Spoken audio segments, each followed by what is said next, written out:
রান্নাবান্না আজকে সব কমপ্লিট হয়ে গেছে, তুমি বললেই খাবার দিয়ে দেবো এক্ষুনি, কোনো ব্যাপার না। খাবার দেওয়া রান্না হয়ে গেছে, আর কিসের ব্যাপার আছে। চলো চলো বন্ধুরা, আজকে হয়ে গেছে ফ্রিজ খারাপ, তো ফ্রিজে আজকে যা কিছু ছিল সব কিছু বের করে রান্না করে ফেলেছি। কালকে একটা কাঁচা আম আনিয়েছিলাম, আমটা পেকে গেছে। কালকে ঢ্যাঁড়স আনিয়েছিলাম, ঢ্যাঁড়সগুলো পড়ে রয়েছে। ফ্রিজে কিচ্ছু থাকবে না, বুঝতেই পারছো ফ্রিজ খারাপ মানে কিছু আর ঠান্ডা হচ্ছে না।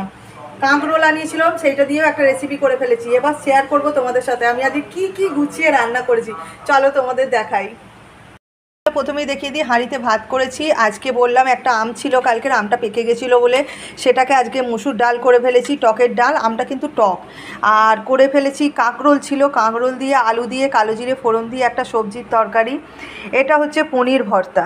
এই পনির ভর্তাটা দুবেলার জন্য করেছি, এবেলা একটু খাওয়া হবে আর ওবেলা একটু খাওয়া হবে। পনির ভর্তা এই দেখো। আর করে নিয়েছি এখানে ঢ্যাঁড়স পেঁয়াজ দিয়ে পোস্ত, একদম ঢ্যাঁড়স পেঁয়াজ দিয়ে পোস্ত।